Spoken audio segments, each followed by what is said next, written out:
At some point in our lives, all of us would at least own one of the following items: a mobile, laptop, games console, or even a tiny PC. Some of you guys might even have them all. All of these things have one thing in common: they can be connected to either a TV or monitor. But what if you needed a monitor that was portable and worked well with all those devices? This is the G-Story GSV56QM, a portable monitor with a 15.6-inch display that's built for entertainment, gaming, and productivity. But is it a perfect match for your devices? Let's find out.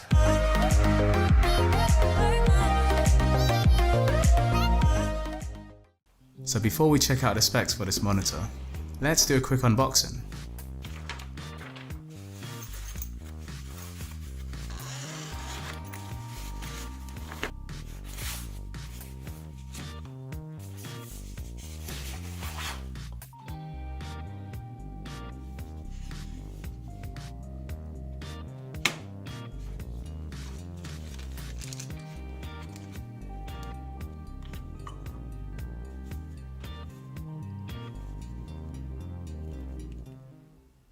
The G-Story GSV56QM is a portable 15.6-inch monitor that is 36 cm in length and 24 cm in height. The screen is super thin at only 5 mm, and when folded with the stand, it's just under 20 mm. Spec-wise, it's 1080p, 165Hz, G-Sync, FreeSync, HDR, and a IPS panel with 1 millisecond response time. Now those specs sound good for a portable monitor. The build quality is robust. It does feel sleek and premium. I'm actually not sure if it's made of aluminium or a high quality plastic, but the quality is great. Unlike a lot of typical desktop monitors, a minimal amount of pressure will not leave any marks on this display, making this screen quite durable. Although if you do press hard enough, you will see pressure marks. The monitor does come with a sleeve that will protect it from scratches.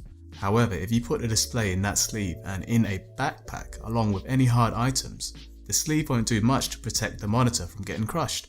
It's nice that G-Story have included a protective sleeve with the monitor, but I wish they included a lightweight, thin hard carry case instead, to really protect the display. The built-in foldable stand is a nice touch. You can tilt the monitor to almost any angle within 90 degrees, and it will hold in place without any movement. On the right side of the stand, there are 2 USB-C ports and a Mini HDMI port. Either USB-C ports can be used to power the monitor, but only one can be used for data or as a display input. Towards the front you have a headphone port, 2 micro 2-point USB outputs, and a switch to control the on-screen menu display. The speakers are located on the left and right of the I/O. Usually I don't ever expect monitors to have great audio, but let's give these a listen.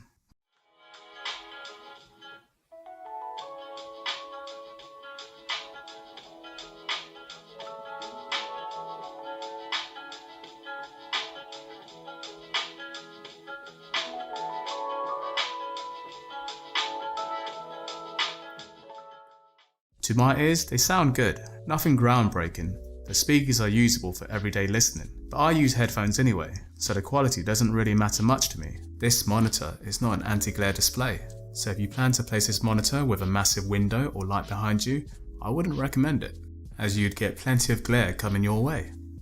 And when you look at the display head on, the colours look excellent, but they start to fade as you move along, as well as the brightness. So clearly looking at the screen directly is the best viewing angle. The on-screen display menu can be controlled via remote, and at first glance the settings look simple to navigate around. Here you have quick settings to do some basic adjustments like brightness and volume. In picture settings you can really go in depth with the controls and change things like the sharpness, black levels, colour temperature, hue and saturation, and even more. This is perfect if you want to manually tweak the display to match another monitor. And lastly, you have general settings, where you can choose the input source if you have more than one device connected to it, customize the look of the on-screen display, and change the language, etc. Overall, I like the minimalistic sleek design to this monitor, but does the quality of the display match up to its design? Let's check out a few uses for this monitor. For things like surfing the web, I can easily read the text without any strain, as the text is big and clear enough. Watching TV shows on Netflix and videos on YouTube is great too, as this IPS panel produces very nice colours. I did come across one issue. When connecting the monitor to a laptop using a single USB-C cable, the brightness was very low, and every time I tried to turn it up, it would just reset to about 3% brightness. I couldn't figure out what the issue was. It could be because of an incompatibility issue with the laptop or cable, who knows, but I'll try to find out and have an update for you guys soon. So for now, when I'm using it with the laptop, I use 2 cables and an adapter to get it to work, with a single USB-C cable to power the monitor and a HDMI cable for audio and video. Now the brightness is working normally, and everything works perfectly fine. When it comes to color accuracy, I came very close to matching the color profile on my video editing laptop. I didn't actually calibrate it in any way, I just simply changed the color settings in the monitor. The colors are accurate enough if you plan to use this monitor for making videos for YouTube, or your own personal home movies, if you know what I mean. Although for color accurate professional work, I haven't actually tested it with a calibration tool to know if it's accurate enough, but for what I need it for, it's good enough. It sure does make an excellent additional monitor, especially if you plan to take your video editing on the go and you just need that extra bit of screen real estate. It's definitely handy. The display is sharp and the text is readable. When I edit videos, I love having my timeline and clips on one screen and the preview display and other tools on the other screen. It just makes me work more efficiently. For PC gaming, I'm playing Battlefield 5 on ultra settings at 1080p and at 165Hz. I have a GTX 1070 graphics card, and for some reason, I wasn't getting the option for G-Sync. It could be because I'm using a HDMI cable instead of a DisplayPort, or because my graphics card doesn't have a USB-C output. But either way, we'll play this game without G-Sync until I can figure it out. Visually, the game looks amazing on this tiny monitor. I normally play PC games on a 24-inch 1440p display, but at 1080p on this portable screen, I can actually see myself playing competitively on this smaller screen size.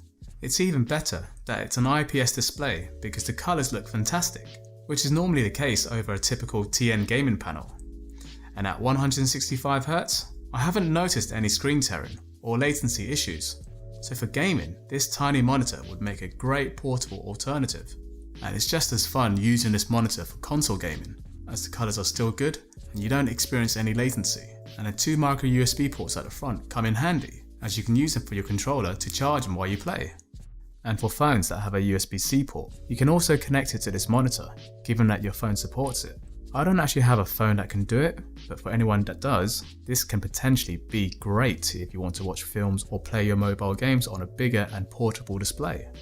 So that's the G-Story GSV56QM, a really awesome portable monitor that I think would come in handy for a lot of your devices and uses. There are a few things they can improve on, but overall, I really like this display, and it's possibly my favourite portable monitor so far. What do you guys think? Let me know in the comments below. And hit that like button if you like this video. Subscribe if you haven't already. All the parts featured in this review will be linked down below. But anyway, I'm Andy the Django, and I'll see you in the next video.